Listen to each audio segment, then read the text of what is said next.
কি বলছেন যে বিধায়ক রয়েছে, যে আকৃতি রয়েছে সেদিকে, এবং সরাসরি আপনাদেরকে সেই দৃশ্যে সেই ইতিহাসের সাক্ষী করতে আমরা তালাশের মতো দেখানোর চেষ্টা করছি। কোনো কাকৃতি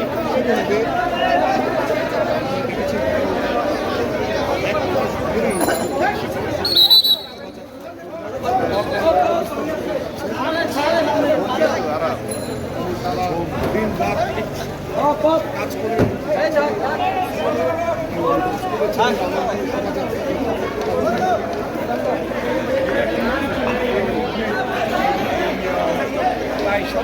এই মোটিভটা পেছনে চলে যাবে, এই মোটিভটা পেছনে পেছনে, ওইদিকে না, সামনের দিকে না, এই পেছনের দিকে, এই গেটের পরে,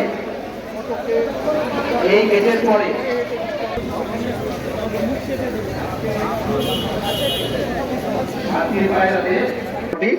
এরপরে থাকবে ইলিশ মাছ, তারপর পালকি, পালকির পরে থাকছে ৩৬ জুলাই, এরপরে আসবে পানির একটি বোতল।